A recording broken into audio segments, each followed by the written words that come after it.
આપ જોઈ રહ્યા છો સ્પાર્ક ટુડે ન્યૂઝ। માંજલપુર સ્થિત રાયગઢ જિલ્લા મરાઠા સમાજવાડી ખાતે શ્રી ગણેશનાથ મહારાજ સંસ્થાન વડોદરા દ્વારા સંગીતમય જગતગુરુ સંત શ્રી તુકારામ મહારાજ ગાથા અનુષ્ઠાન પારાયણનું આયોજન કરવામાં આવ્યું છે।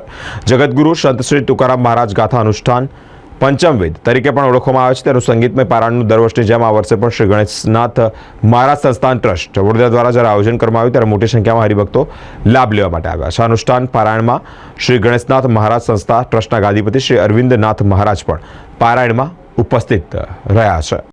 जगतगुरु श्री संत तुकोबराय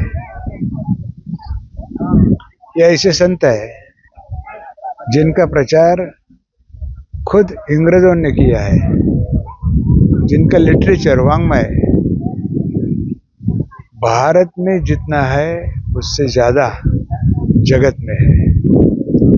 और आज महाराष्ट्र में जगतगुरु नाम से उन्हें कहा जाता है।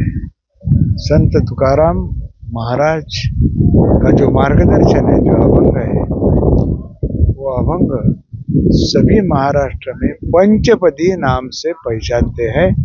ये पंचपदी केवल 5 अभंगों से होती नहीं, तो उनके जो सभी अभंग है वो अभंग हर रोज 5 मनना चाहिए, गाना चाहिए। इसीलिए हमने यह अनुष्ठान जगत में शुरू किया है।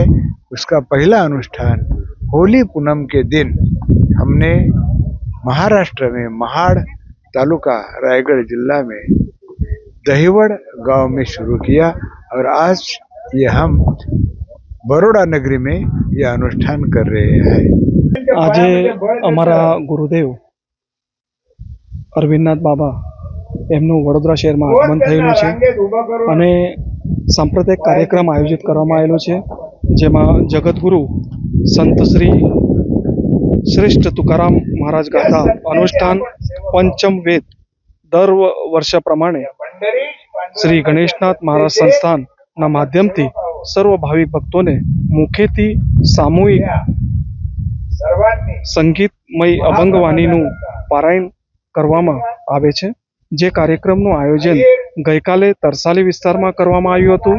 આજે સાંજે માંજલપુર વિસ્તાર શ્રી રાયગઢ જિલ્લા મરાઠા સમાજની અમારી જે વાડી છે એ વાડી મુકામે કરવામાં આવ્યું છે અને તારીખ 4-5-2025 રવિવારના રોજ ગાથા અનુષ્ઠાનનું સમાપન શ્રી આહિર સુવર્ણકાર મંડળ આ મુકામે સવારે 8:30 કલાકે કીર્તનરૂપી સેવા આપી તદુપરાંત દીક્ષાનું આયોજન અને મહાપ્રસાદ પછી કાર્યક્રમનું સમાપન કરવામાં આવશે।